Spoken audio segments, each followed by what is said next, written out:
I really didn't expect you to read all of that, but why don't we get started? So as Alan said, my name is Adam Porter, and today I'm going to be talking about some work that I and my colleagues have been doing for the last couple of years, exploring tools and techniques for what we call distributed continuous quality assurance. So as we've heard many times in this conference, modern systems under lots of different measures, under any measure, are getting bigger and bigger and more complex. So we see systems now that run on numerous platform, compiler, and library combinations. They've got tens, hundreds, even thousands of configuration options. They get evolved in a pretty rapid cycle by sometimes geographically distributed development teams. We've got, they run on top of other frequently changing systems, and they have not just one definition of quality. It's not just functional testing, but lots of different things: performance, reliability, compilation time, memory footprint, lots of different things. So hopefully I'm giving you a sense that for a lot of systems that we're seeing out there now, it's pretty chaotic. It's a pretty difficult problem to do QA, and it's not just one system that we're often looking at, but maybe you can think of it as a sort of vast web of partially interconnected, rapidly changing systems. So the question that we're looking at is, well, how do you even think about QA? How do you do QA for systems like this? Let's talk about some typical things that we see people doing in various projects that I've been involved with or talked to. So you get developers check out code, make changes locally, and then perform some kind of QA on their local copy, whatever they have available. They've got one Linux box, one Mac box, and that's what they do. And then they check this stuff back in. Sometimes we've got continuous integration built-in test servers that are typically looking at the freshest, latest copy of the system, so CDS head. If this is being done by multiple machines, they're often uncoordinated. Okay, you have different machines doing various things, but they're not really talking to each other. So overall, what you see is there is lots of QA being done, there's lots of effort being expended, but we still have systems that break out of the box, they don't compile, too many bugs escape in the field, we still get late integration surprises and all kinds of things like that. So looking at these kinds of processes, we're asking ourselves, what's not so good about them? Where can we improve these processes? And we see a couple contributors to failure there. So we see a lot of QA being done under the lamppost, right? Just for the most readily available platforms and just in default configurations. There's a lot of redundant efforts, so system knowledge, QA artifacts, QA effort, the results of QA activities are not being shared among different people, among different machines, and among different projects. It's often limited to a very narrow scope, it's limited to just compilation or just a couple simple functional tests. And then we also see a lot of times the process itself is static. It doesn't learn over time. So you'll see a build server that's building a system and it doesn't compile, and then it just turns around and builds it again, even though there have been no changes made in the meantime. So there's just a lot of sort of spinning your wheels in certain areas where we might want to use that information to say, well, I already know that configuration doesn't work. Why don't we go find something else to look at where we really need more information? Okay. Okay. So sort of a general assessment. We've got QA processes that work reasonably well, but typically they work well for a very few things on a very thin slice of the system. Okay. But in the rest of the system, you've got big deficiencies, and developers have built up blind spots in terms of how their system performs, and they don't really know enough about their system. So you've got large portions of the system space that go unexplored. Because of this, developers, when they change a line of code, they're not always even really sure what's going to happen. Okay, because there's lots of different configurations or different setups in which they really can't predict what's going to happen. Likewise, it's hard to interpret from the field failure reports and feedback. So this is a situation that we see, and our approach to dealing with this, like a couple of the other talks we've seen in this last few days, is what we call distributed continuous quality assurance, so DCQA. So our idea is to sort of redesign QA processes so they're run around the world, around the clock, on powerful virtual computing grids, where a grid might be run directly on end-user machines for some things. It might be on all the computers you can get on a company-wide intranet. It might be stuff run on a dedicated computing cluster. Any of those things work for us in terms of our grid here.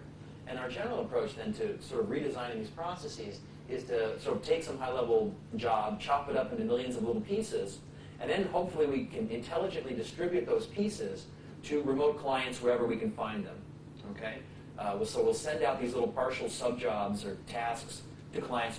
They'll execute them, give us the results back, and we'll hopefully have some way of merging those partial results together to try to complete the overall analysis. So that's our general model, and we're going to be playing with ideas about or looking at how well that model works and what we can do with that model. Some of the reasons why we want to do this, obviously, massive parallelization. We want to do lots more QA. We want to do it faster.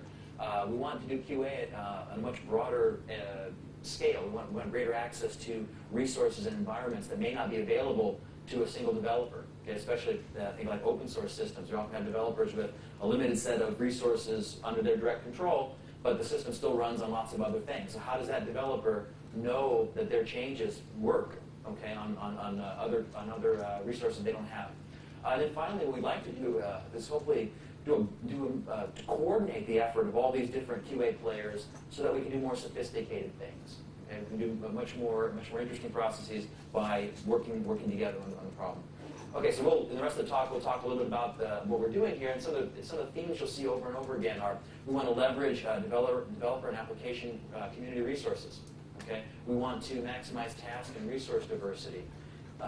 We want to opportunistically divide and conquer the QA analysis. So we've got large problems, big problems. We want to chop them up and take a little piece at a time, not necessarily trying to do a perfect job every time. We want to coordinate these different the different efforts that we have and steer the process to improve efficiency and effectiveness. And where we can, we like to gather information proactively. So we don't want to be just looking necessarily at the current version of the system and giving you a sort of a one-bit, yes, things work, no, things don't, but trying to sort of also say things like, well, what can I learn about the system today that will set me up to answer some questions I'm going to need to answer tomorrow or a week from now? Okay, we've been doing this work with a lot of other folks. We got collaborators at Vanderbilt, Georgia Tech, Nebraska, the National Institute of Statistical Sciences, and lots of folks at the University of Maryland. And many of you have at least heard Sandro talking in the audience here, so he's here today. Okay, so the rest of the talks are divided into three pieces. I'm going to give a little bit of a very high-level overview of a project we call SCOAL. It's an infrastructure and an approach for implementing DCQA processes. Then what I'll do is I'll talk a little bit about how we use this infrastructure to do what we hopefully are cool things in terms of QA across large configuration spaces. And then I'll just have a short wrap-up on some conclusions and future work ideas. Okay, notionally now, here's our SCOAL servers on our left, and our clients wherever they are out there on the right. By the way, in this talk, if you'd like to know more details, it's all going to be very high level, but the details, I've got some references to papers and things that you can look at, and you can also check out our website for the SCOAL project if you want more details, and I'd be happy to talk to people obviously afterwards. Okay, so what we do, clients register, and they get a piece of software from us that we call the client kit. They install that client kit, and then periodically that client, or whenever the client decides that they're free, that client calls back to the server and says, hey, I'm here, I'm free, do you have some work you'd like me to do? Okay? At that point, our SCOAL server is going to look at what problem are we trying to solve, what parts of the problem have we already done, what's left to be done, what sort of rules and other things have the QA engineers set up, and it's going to try to find the best next job to do and match that to the client, based on the client's characteristics. So if the client says, I'm here, I'm ready to do some work, and I'm a Linux box, and I have a GCC compiler, well, we need to get a job that is going to work for a Linux box with a GCC compiler. So there's some matching that we have to do. So there's some opportunistic aspects of this where we have to fit the job to the resources that are presented to us. Okay, the client then gets that job, they execute it, they give us back the results, and then the server will update its internal databases and update its information about results. And then you can essentially just sort of imagine lots and lots of clients doing all of this at the same time. Okay, and then so that's sort of our general idea. And the question is, how do you implement an interesting DCQA process using this model? So basically, there's two big steps that you need to do. The first thing we need to do is to define how our QA analysis is going to be subdivided by defining what we call generic QA tasks.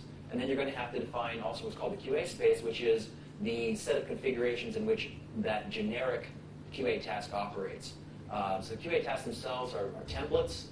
They're basically kind of workflow descriptions that get parameterized by a configuration, where a configuration is some capturing of the variable information that's needed to execute a particular a concrete QA task. And then the QA space is just a set of all legal configurations in which those QA tasks can run. So what you get in this first step is a sense of a giant, we like to think of sort of a giant n-dimensional space that says these are all the configurations in which this QA task could run. Okay? Then the definition of the process itself, you define how the QA task will get scheduled and how results will be processed by defining what we call navigation strategies. And so you can think of these as kind of like visitors that walk around this QA space, applying tasks at various points, and somehow gathering the information and processing and stuff like that. So again, very high-level picture of what we're trying to do here. And I'll try to drill down now and give you a few more examples and hopefully make this a little more concrete. Okay, so we're doing a lot of work with a project called ACE, DAO, and CIAO. It's a 2 million line open source Corba implementation. It's maintained by over 40 core developers who are geographically distributed around the world. It's open source. There are lots of people also sending in little patches here and there, but there's most about 40 or so is the core group. About 20,000 users worldwide. It's a product line architecture, the way it's set up. It's got over 500 configuration options. It's intended to run over dozens of OS and compiler combinations. When they're doing when they're in sort of peak moments, they've got over 200 CVS commits a week, so it's sort of like 1 an hour constantly. And for them, quality means a lot of things. It's not just correctness. It's various quality of service measurements. It's memory footprint, compilation time, et cetera, et cetera. So we want to keep that in mind. And we've been beginning to use Skoll to essentially set up a continuous build and integration and test service for ACE and DAO. Okay. I'll just give we're just beginning that, but let me give you sort of a partial picture of how we do that. So remember, I said the first thing we need to do is define a QA space. So we go through and we define things like the operating system on which the system needs to run. There's certain internal things, static compile time options. DAO has minimum Corba. There are runtime options, various kinds of policies, various kinds of optimizations, and what levels they can be set at. There's an ACE, DAO, and the CIAO components, which versions we want to put together. We have options that talk about whether or not you can run a test in a particular configuration, because some tests are meant to run in certain configurations and they're not allowed to run in other ones, and we don't want to deploy, obviously, tests that can't run or not intended to run in certain configurations. We don't want to deploy those to a client. Finally, if you look at this, again, sort of n different options and a whole bunch of different settings, and a configuration can be sort of any one of those. Some of these are not legal, though. Okay, and some options cannot coexist. Some option settings can't coexist with other option settings. So we have also constraints. So here we have if DAO has AMI, which is asynchronous message invocation support, that's turned on. You must not be in a configuration in which DAO has minimum Corba. Okay, so the AMI stuff needs more than the minimum Corba implementation. So a configuration in which DAO has AMI and DAO has minimum Corba would be illegal, and we don't want to look at that. And then there are also ones about tests and stuff like that we talked about before. Okay, so we've got a QA space. Now, let's give you an example of a generic QA task. So basically what this is a kind of workflow of services. And these services are provided by that client kit we talked earlier. So we sort of give this service-oriented architecture kind of thing, which is the client kit. And then the QA task will essentially call services that have been already deployed on the client side. So we've got some that are built in, turn a logger on, do a CVS download, upload the results back to us. Some of those are built in. Most of the interesting things have to be provided by the project itself, though. Okay, so if you have a multi-platform system and you want us to build it on different platforms, you've got to give us the build files, the make files, whatever it is, so we can do that. Okay, the configure scripts and things like that. Okay, and then just a simple example of one where we have like a run test suite task. And again, I've sort of elided a lot of the details, but it does things like it starts and turns on logging, it defines which component's going to be built, it sets configuration options, environment variables, does a download from a CVS repo, configures and builds, compiles the tests, execute the tests, and then uploads the results to the server. So this is a kind of, again, this is not the actual format. It's an XML file with a lot more detail in it. But just to give you a sort of an overall feel, that's the kind of things that we do.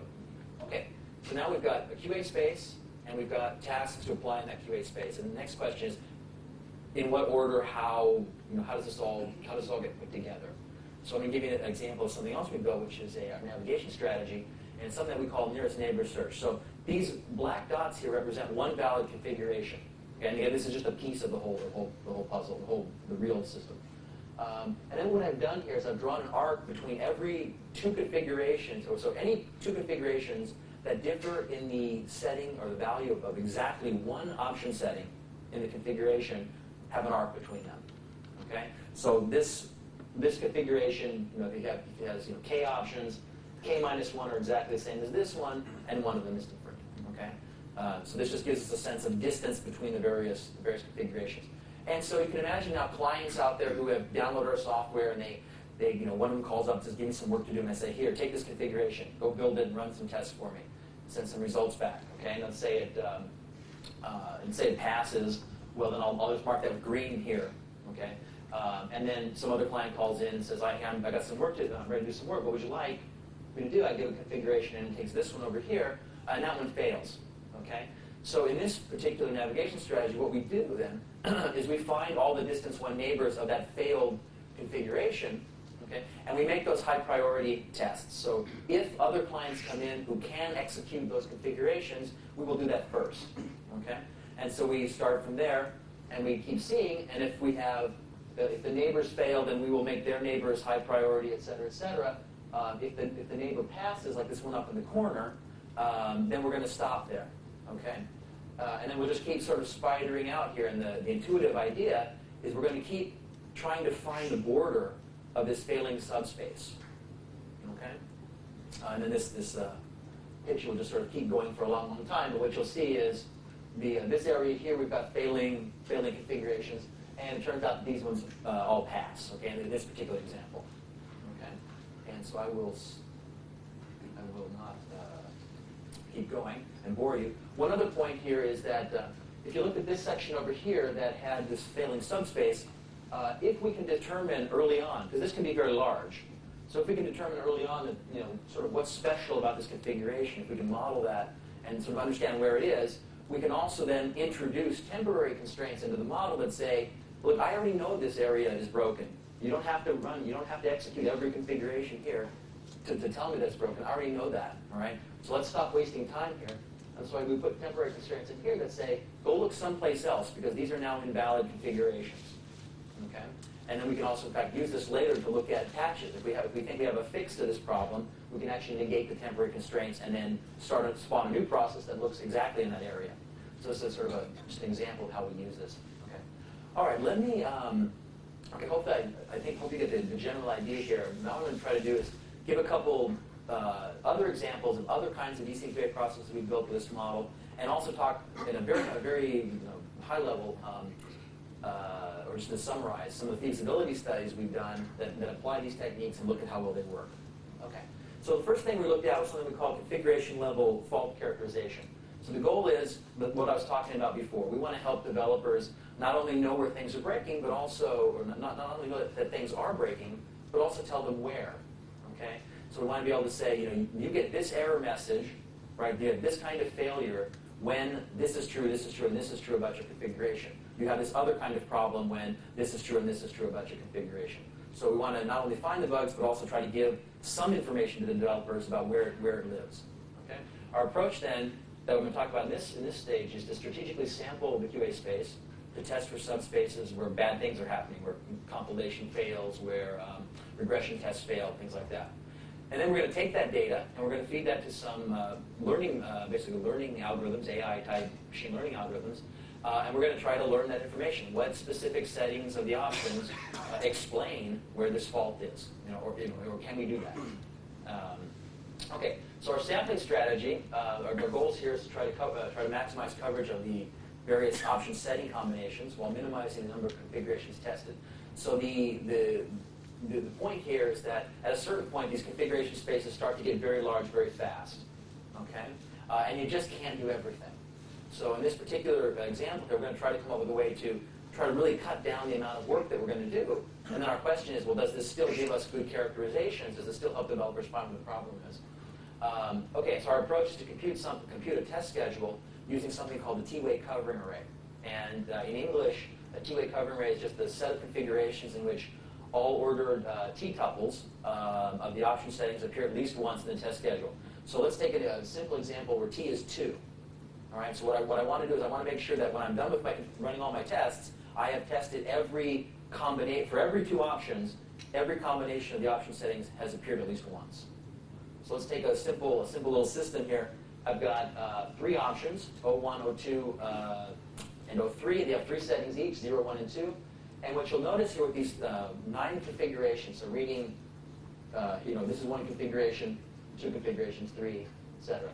If you look at options 1 and option 2, okay, you'll see that we've got all combinations of the option settings, 0, 0, 0, 1, 0, 2, 1, 0, 1, 1, 1, 2, 2, 0, 2, 1, 2, 2. Now look at, let's try 02 and 03. The same thing is true. 0, 0, 0, 1, 0, 2, 1, 0, 1, 1, 1, 2, 2, 0, 2, 1, 2, 2. Same thing is true about 01 and 03, but it was harder to show in PowerPoint. And so what this says here is that instead of looking at 27 configurations, which is the total number that you have here in the space, we're only going to look at 9. Okay? And the thing that we know about this 9 is at least we've covered the two-way combinations. All right. So that's our test schedule. We're going to give that to the various clients as they appear. We're going to get the data back. Now we're going to ask the question, can I figure out what's special about these failing or if there's anything special about these failing subspaces that I can tell the developers. And we use something, for this work, we use something called classification trees. Really, it doesn't matter. There are a whole bunch of different algorithms that you could use. This is just one that we happen to pick that's well known and has some nice properties. We applied this again to Ace and Dow and Chow. The scenario is, want to know, do all the regression tests pass across the entire configuration space? We built a small configuration, smallish configuration space, had about 40,000 valid configurations. It included 10 compile time options with 12 constraints, 96 test options with 120 constraints, 6 runtime options with no constraints, 2 operating systems. You add up all the combinations, you got about 40,000 here. We looked at 2 navigation strategies, the nearest neighbor, which is the first one I showed you, and this last one based on these two-way covering arrays. We applied this to one stable release of Ace Dow Chow, running on a computing cluster we have at Maryland with 120 CPUs, and we just let the thing run and looked at looked at citizens and saw what happened. You do this exhaustively, not including compile time, but just running the tests. It takes about 19,000 CPU hours.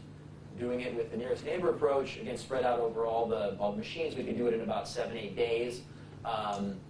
Using the covering array approach, though, if we only want two-way covering arrays, we can do that with only 116 configurations, which is about 99.4% reduction. If we want 3-way combinations, we can get down to 90 or down to 98% savings. 4-way and 5-way, we're still at about 82%. Once we start getting up to 6-way covering arrays, then life gets a little hectic, and we start sort of approaching what the full space looks like. But in any event, these schedules give us a controlled way of looking at the configuration space, and they're much smaller than doing the exhaustive job. So we have lots of different results from this. We found 89 possibly option-related failures, 40 on Linux, 49 on Windows. Interesting point is that the models that we built, even using just two-way coverage, using just only 116 configurations, were nearly as good as the ones we got from the exhaustive data. Okay, so we not only were able to not run so many tests, but the information we got back about where the specific bugs were showing up was pretty good. Was comparable from the exhaustive data to this very small configuration, this very small covering rate test schedule, which we thought was very good. I mean, obviously, if there's some bugs that just weren't very easy to classify, even for the exhaustive data, and you're certainly not going to do that with a much smaller example here. Okay, just some other things. Several tests failed that don't fail with default options. So this project currently depends a lot on installation tests and the default configuration to know what's working and not working. And obvious thing, we run the test and we say, well, you got lots of problems that are not in your default configuration, and you need to look at those too. So this sort of reinforces our idea that test and environment diversity is probably a good thing in your test process. Some other things were just kind of funny. Some tests failed on every single configuration, even the default configuration, even though if we only ran them as a default, they didn't fail. What does that mean?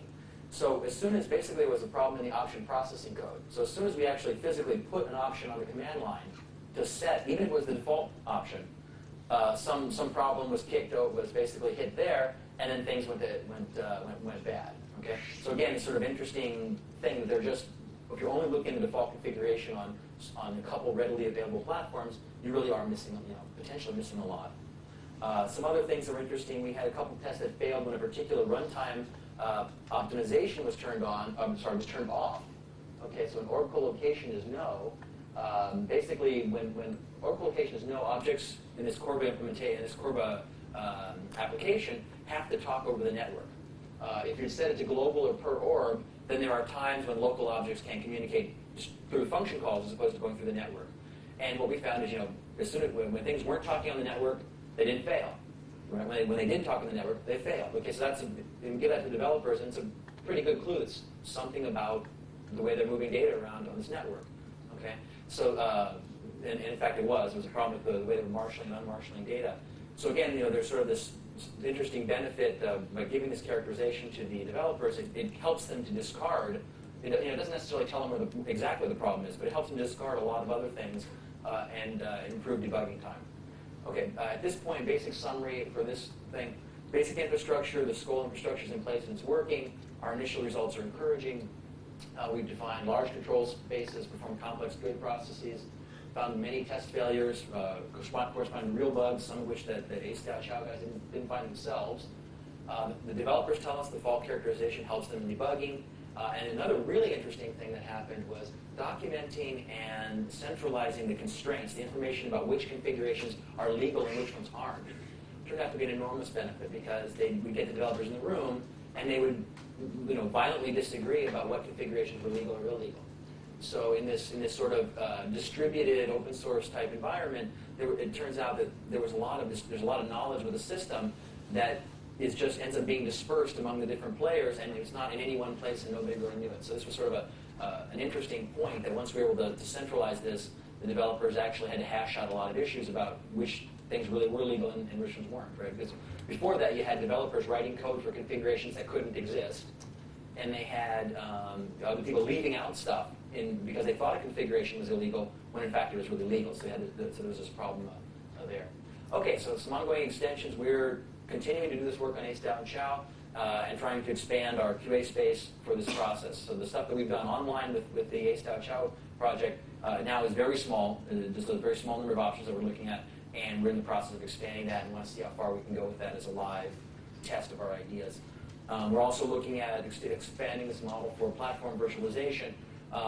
It's sort of like what I saw some other people talking about today, but what we're sort of again asking is, given that I've got Zen or VMware or whatever on my machines, what's an efficient way to reconfigure platforms? For example, if this guy's already got a Windows operating system on, maybe it'd be cheaper to ship some jobs to them and just change other libraries or things like that, as opposed to doing a reconfiguration from the ground up. So there's some interesting problems that pop up about, given that you've got platform virtualization, how do you use that in an efficient way and speed up things? Okay, second process that we looked at.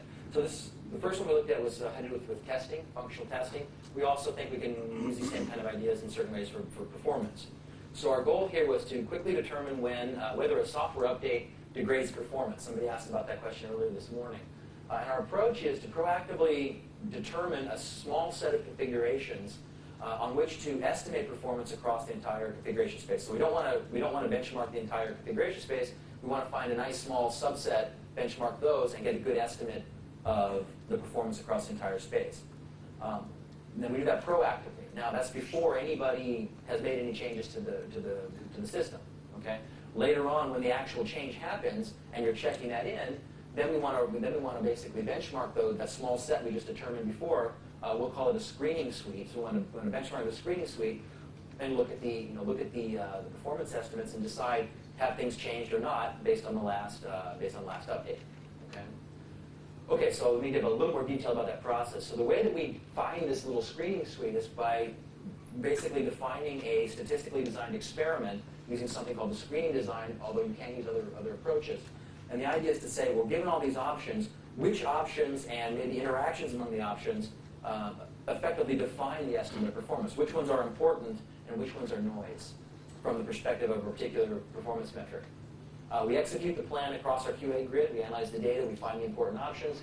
And then this proactive loop here can be recalibrated as often as you want based on how fast your system's changing.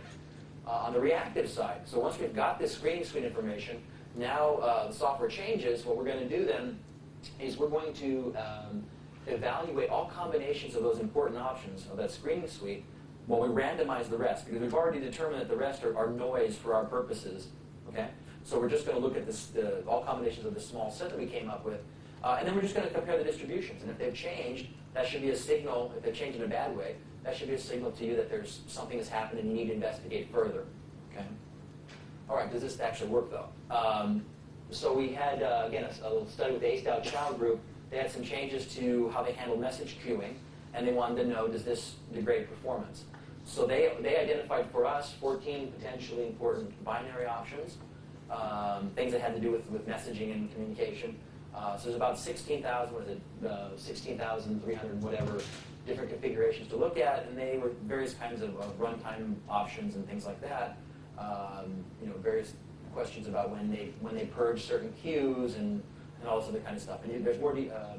As I pointed out earlier, there were some papers that are referenced here on the earlier slides. And so if you want to learn more, please check these out. And I guess the slides will be online at some point, and you can take a look at those. Okay. So good question. So we find this screening, or we develop a screening suite.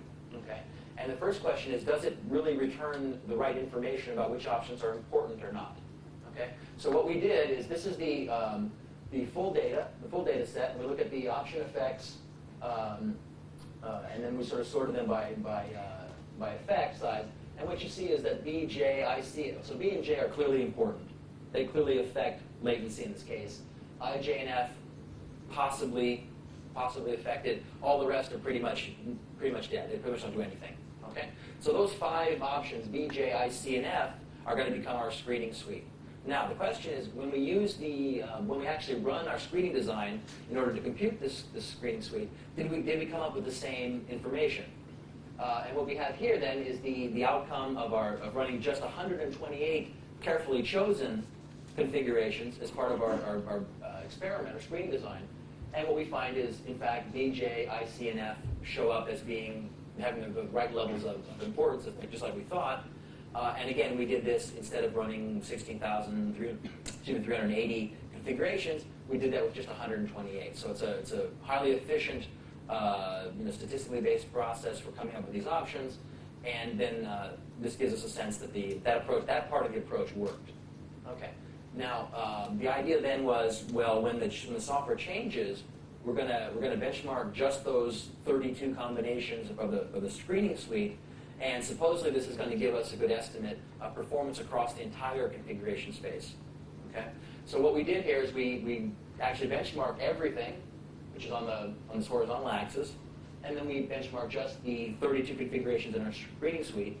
And then what we do is we basically plot the quantiles of the distribution against each other. Okay? And so the point is that if the quantiles of the distributions are the same, okay, then for the real data or the estimate, then all the data should line up on a 45-degree axis. Okay? So if the quantiles are in the same place, then this data should end up on a 45-degree line. And basically it does. We've got one outlier here at the top, but effectively this is pretty good. This is good enough for government work here. Right? This means that running 32 configurations did in fact give me the same information, or most of the same information, as I would have gotten if I'd done all 16,000. So clearly that's great. Okay? Okay, so again, on this data, it seemed to work. So then what we did is we applied it to an actual evolving system. So we went back to the ACE-Chow system.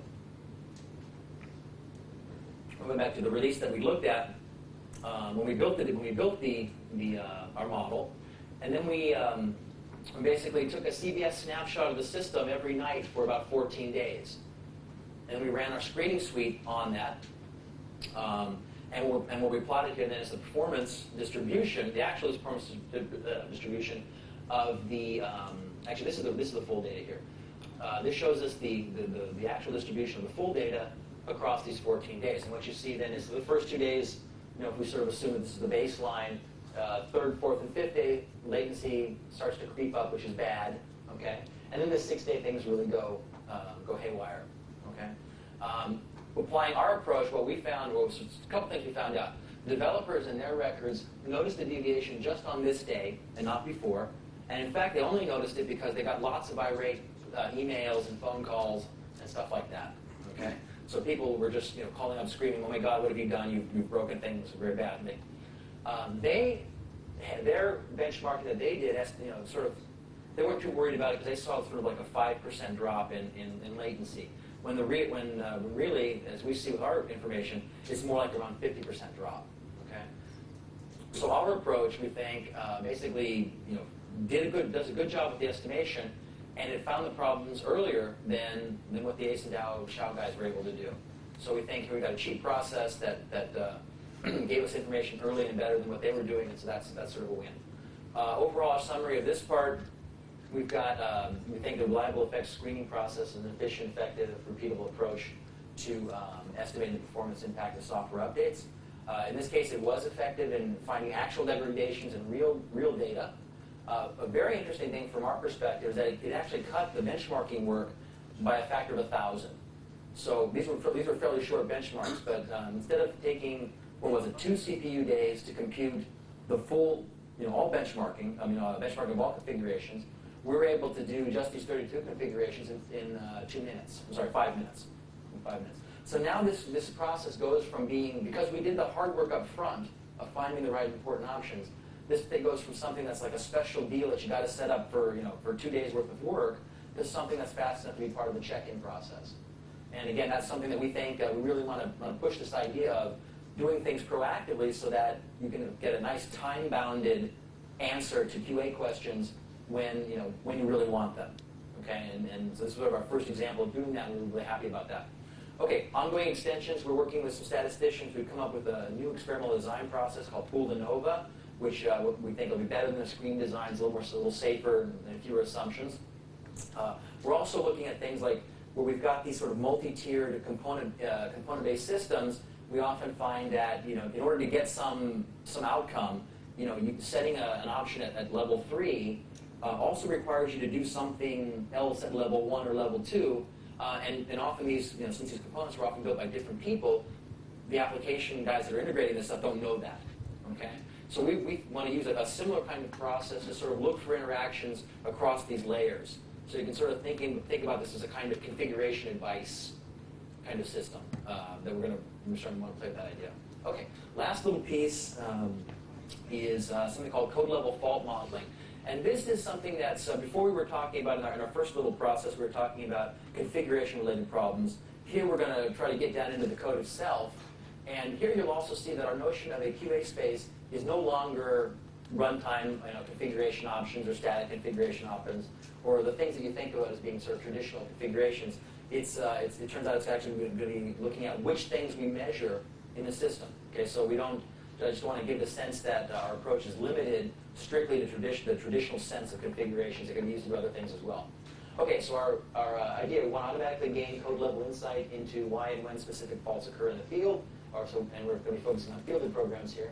Our solution approach then is to lightly instrument, deploy, and execute program instances. So we've got multiple copies. We're assuming we have multiple copies of this program. We're going to instrument them, deploy them to clients, gather some data, and then try to build models that say, well, what is it about the execution profiles that you just captured, or is there anything about those execution profiles that will give us a clue as to where the system is failing, or even sort of what the characteristics of the executions are. Are some failures different than other failures? This kind of thing. So there's a couple of different ways you might use the data. Okay. So to do that, we have 2 steps that we have to go through. The first one is our choice of what to instrument in all the different instances. Okay. So what we do is we come up with something. Well, what we want to do is to minimize overhead. We don't want to have too much runtime slowdown of the components. We don't want to have to do too much code rewriting when we insert the new probes. We want to keep the data volume down, analysis costs, etc. So we use an incremental data collection approach. And again, this is sort of Skoll is good for this because we can sort of do something, get a result back, modify what we do, and then send the next client something else, modify things based on their results, and keep going like this. So what we do, the individual instances are going to sparsely sample the measurement space. So if we've got, and just a simple example, we've got 10,000 lines in a program, and I want to measure execution, hit counts on every line. Okay. Well, I'm not going to have every instance measure all 1,000. Did I say 1,000, 10,000? I don't remember. I'm not going to have every instance measure all 10,000 points. I'll have them maybe pull out 100 apiece. Okay. So each instance is going to probably come up with a different 100 instruments to measure on their run. Okay? And then the question is, which 100 do you pick? Okay? Initially, we start with sampling weights that are uniform. So all measurements are equally likely. But over time, what we start to do is we start to correlate the data that's coming back in with its ability to, or its correlation with the outcomes. Right? Does this measurement sort of give us any information about whether by itself, whether the program passed or failed? Okay? And the ones that start to show over time some connection to passing and failing, we're going to up their weights. We're going to adjust their weights up, make them more likely to be picked in the future, and then hopefully the things that don't tell you anything will eventually sort of go by the wayside, and that set of 100 instruments that we're picking in each instance will start being more and more reflective of the things that really matter. Okay. And another important point here is that in order to do this, there's no free lunch. We typically have to make a trade-off between the amount of stuff we capture from each individual instance with the number of instances we observe. So if the more you want to sort of compress the amount of data captured per instance, the more instances you're going to need to observe. Okay. Now, what we end up when we do this adaptive sampling approach I just talked about is we end up with a data set that's pretty much all empty. Right? It's very sparse. So you've thrown away 90, 95, 99% of the data, and that doesn't really work very well with most learning algorithms. So we developed a new learning algorithm called association trees. I'm not going to go through all the details of that, but just again, just kind of sketch it out for you. We basically look at each measurement, and we discretize it. Right now we're looking at just two parts. So we have a high and a low. So if the measurement, let's say this measurement M is less than K, then the data for that instance was low. If the measurement M comes back as being greater than or equal to K, then that measurement is considered high, right? So we're just taking our integer data or real data, whatever it is, and turning it into two items, low or high in this case. So in this case, if the measurement was low, with M was less than K, then low is considered to be present, and high is considered to be missing. If M was greater than or equal to K, then high is present, and low is missing. And if we didn't measure M in this run, then both are missing. Okay? So now we're sort of turning this data into a set of items that we can look at using traditional data mining algorithms, using something called the a priori algorithm. And this is the kind of stuff where you sort of say when people go to the store and they buy peanut butter, they often buy jelly, right? And if they buy peanut butter and jelly, they often buy bread or something like that. So we're sort of transforming the data into a slightly different version of it. And then applying this data mining algorithm to it. And the nice thing about this is that this then allows us to make predictions about whether a particular run passed or failed, even though most of the data is missing and individual instances have different things measured. Okay, which is that tends to be a problem for other kinds of techniques. And then you can use this data for things like you can just analyze the rules directly to see, where in the code what things are sort of correlated with failure itself, and that might give us some clues for debugging. And we're also looking at new applications where, for example, we use these models. So a system fails in the field, and we're going to build a model of that failure and then try to use it as a kind of lightweight test oracle back in-house. We're going to run lots of tests on the copy of our own copy of the program and sort of try to ask, when does the test case in-house look like that failure we saw out in the field? Okay, so there's some different kinds of ideas that we're looking at. All right. To play with this idea, we had to set up a little feasibility study. We used a system called the Java Bytecode Analyzer, or Java. It's about 60,000 lines of code, 400 classes, 300 methods. We have about 707 test cases that comprise some test cases we made up and some actual user programs. So this is a code analysis system. So its input or the test cases are actual programs. And we've got a mix of artificial and real programs that use our test cases. There are 14 different versions of the system. Half of them have one fault piece in them. The other ones have some combination, 2, 3, 4, 5, 6, or whatever. And these are actually actual bugs that came about during the development of the system. But we just sort of pull those out and then created new versions with them. Again, we ran this process across a 120 CPU grid, and for comparison, we looked at standard classification techniques when we actually measured everything. Okay, and those techniques basically build perfect models. So the standard we're sort of up against is something that does perfect modeling if you give it all the data. All right, and that's what we want to compare our approach to. Okay, so again, some sample results. What I've done is I've broken up. I didn't mention this, but in sometimes we ran the program. We just collected only method entry counts. Other times we captured block counts. So when we have method entry counts, we only have about 2,400. When we have statement counts, we have more like 13,000. So we wanted to look at how this worked with different levels of different scales of data. And what you see here, if we look at one thing I guess I didn't tell you also, is what our association tree technique will predict. We think this run is going to fail, we think this run is going to pass, or I don't know. Okay? So because sometimes we just don't have all the data, obviously we don't have all the data instrumented because we did that on purpose. Sometimes we're not going to be able to make a prediction. So coverage is our measure of how many times we make a prediction. So what we see here is, on the method counts versus the coverage stuff, we have 85 to 90% coverage. So a reasonable amount of time, but not always, we can make a prediction, but there are times when we just don't have enough information, and we have to throw up our hand and say, I don't know. Based on when we could make a prediction, we see our misclassification rates, false positives and false negatives, are pretty much near zero. Okay, although in this case, the false negatives sometimes crept up a little bit.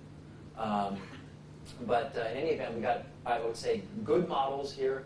And again, given that the exhaustive ones are perfect, this is reasonably close, and we do it at a greatly reduced cost. So each individual instance here instrumented about 5 to 8% of the total data.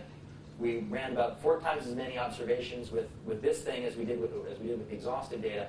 So basically, for about 20% of the total, 20 to 30% of the total cost, we were able to build pretty good models that tell us something about which executions are failing and why. Okay. Summary. So preliminary results, we created highly effective models at a greatly reduced cost, which is really what we were trying to do. Our key issue here was cost. The data, or this approach, seemed to scale well to from the low-level method counts, or sort of the high-level method counts to the lower-level statement data, and that seemed promising if we want to go to bigger and bigger systems. A lot of extensions and ideas in the works. In particular, we want to look at how much can we reduce the overhead on each instance, right? How much can we get that near zero, and still come up with good models. We're also currently writing up some new stuff on new utility functions. So right now, what we do is when a measurement is predictive of failure or passing, we bump up its weight. But some of those measurements are expensive. Some of those are in hot paths in the program. Other ones are not in hot paths in the program. What we'd like to do is look at some combination where we sort of ask for the best metrics or the best measurements from a cost-benefit perspective rather than just a benefit perspective. And we've got some data on that now, and that's starting to look really good. And we have some other ideas. Well, if you're fixed cost sampling, if you're willing to give up 1% of overhead, and you'll let the number of instruments range, what can we do? So we have some different ideas there. And again, we're looking at new applications. I mentioned earlier this idea of the lightweight test oracle. If we've got failures in the field, and we sort of don't know how to recreate them, can we use this kind of idea of this modeling idea to sort of compare failures in the field to known test cases that we have, and maybe try to get some idea if we have anything that looks like these failures that people are seeing in the field. Also, we can look at not just pass or fail, but multiple fails, multiple failures with other kinds of information, exceptions thrown, error messages, some other kinds of stuff, and do some more complicated fault modeling. Okay, so that's pretty much the set of processes that I had that we looked at and some of our results. And then I'm going to just give you one little slide on some future work ideas. So in particular, one of the reasons that I'm here today is I'd like to talk to people and hear if you have systems that we might be able to look at and play with and try to apply some of our ideas to. So we've done a lot of work with this Corpus system, but again, it's still just one system. And we did some stuff with Java, so that's sort of the second system. But we really are looking for other people that might want to collaborate on this stuff. New ideas, new problem classes. We want to look at things about performance and robustness optimization. So the same idea of doing experimental, sort of these giant distributed experiments should allow us to also build up information about performance, robustness, and lots of other things. Possibly some ideas on configuration advice, looking at lots of different configurations, and maybe even delivering to a client or to a user a piece of software that would tell them, we don't know the right configuration for you, but based on what we've seen, these are some of the key things you should look at, and here's a piece of software that will help you run your own optimization experiment, for example. Right now we're more at the higher level control layer here. We'd also like to see if this idea could be pushed down, for example, into test generation. So one of my colleagues at the University of Maryland, Atif Memon, has done some work where he's got essentially an AI planner type approach that generates test cases for GUIs. Okay, so maybe we can use our ideas to say, well, you've sort of, you've looked hard at these kinds of events in your GUI, but you haven't looked hard at these kind of events yet. Let's look at those. So maybe there's some way to integrate our ideas. Right now, our QA tasks are limited to things that can run on one machine. We're sort of investigating ideas about how we can get multiple clients involved in sort of distributed testing kind of ideas, still under this whole framework. And then the last thing is, as we push more and more to real systems, we have to start paying more attention to, just sort of crazy system issues that happen, machines that don't work for reasons. And we need to do a better job looking at statistical treatment of noisy data, outliers and things like that. So that's sort of an important area we're looking at. Okay, that's all I had to say. Can I maybe take any questions?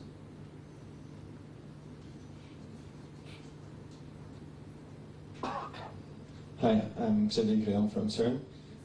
You mentioned that using the two ways covering arrays, yes, you managed to find almost all the bugs with only 1% of the total amount of different settings you can have in your configuration. So if you take the same amount of tests using random configuration settings, do you get only 1% of the bugs? Okay, so first of all, I didn't say we found all the bugs with 1% of the data. What we did is, what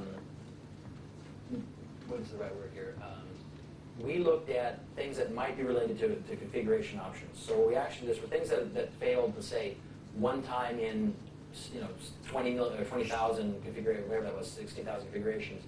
That really can't be related to the solely, or we can't tell that's related to the configurations themselves. Okay, that could just be an intermittent failure or something else. So we actually had a cutoff at about, I think it was like 2% or something. If 2% of the runs failed, then we consider that a possibly option-related failure. Okay, so there's some things that if there's sort of random failures that happen, whenever. You're not going to find that you may not even find it with the full data set, frankly, but you're certainly not going to find it with high probability, you're not going to find it with the reduced set. So it's really for and the other thing is, problems that are related to configurations themselves should show up a little more often than once in a million. Okay, at least in terms of the things that we can detect. Okay, so it's not that we found all possible bugs, but of the 89 or so that showed up in one or I can't remember, it was 2% of the runs. Those are the ones we looked at. Okay, and those ones we did well with the smaller carbon rates. Okay. Hi. Ben Mansell, Zeus Technology. As part of our test framework, we use quite a simple version of the configuration you're speaking about, just it's all pairs. So we've got thousands of configuration options for our software, and we split that down using just to test different pairs of configurations. Right. It gets down to a manageable set of tests. Right. And that's great, and it finds lots of obscure corner cases. Right. But the problem is when we get a test failure, we've got this test run with this maybe 30 different configuration options, and we've got no idea which of those configuration options caused the failure. And you spoke a bit about your optimization of the failures to find out which configuration options caused the failure. How does that work? Does it narrow it down to? So the issue here is that if you have failures that really are due to the setting of two options, okay, and if you get a couple examples of those two options, okay, you may be able to say, boy, when these options are present, we see the faults, and when they're not present, we don't see them. And so we use those classification trees to do that. Okay, so we actually use a machine learning algorithm that looks through and says, what of the data, at least from the data that I have, can I find things that if I flip an option or two options or whatever it is, the fault goes away, right? But if it comes back, then I see the fault, and that's really what these machine learning algorithms try to do, try to match the characteristics of that data to the outcome. Now, if that's not enough, you might be able to use the nearest neighbor idea we had before, so given that you know where the failure is after you've run your combination, your combinatorial testing, you can then start with the failures that you see, and then start systematically jiggling those options to see, well, at what point does it go away? Okay. You have a test run that you'll just get one of the configuration sets that fails. So is it likely then we'll need to move to doing, instead of just doing pairs, doing three-way to get more failures to narrow it down? So again, I think you have to make some assumptions about what kinds of bugs you're trying to find. So let's say that you have two-way. You say, I want to find bugs that are caused by two-way combinations. Well, if you run three-way combinations as your test suite, okay, you're actually probably going to get more examples of all the two-way combinations, and that tends to lead to a better ability to discern what the problems are. Okay. Now, if the problem is a four-way problem, right, you might or might not see it. Okay, so it's sort of, again, you sort of have to make some assumptions about what kinds of bug patterns do we see, or in general, and how far do we want to go? Because the more you increase T, the larger the test suites get, and you start losing some of your advantage. But that's something you might just want to play with a little bit and kind of see. Or, like I said, I think our approach of sort of finding a bug spot and then searching around that might also help as well. Hi, Eric Wilkie over here. I really like what you're doing to track the performance profile of an application over multiple versions, but with the distributed and potentially many machine configurations, how do you reconcile the performance numbers across different runs? I mean, you couldn't guarantee in the grid that you have the same machines or the same right. The only thing you can do there is try to run more and get a there's two things you can do. One is to try to run more and essentially spread out the machine differences across the different configurations. So you don't get one observation per configuration, but maybe multiple ones.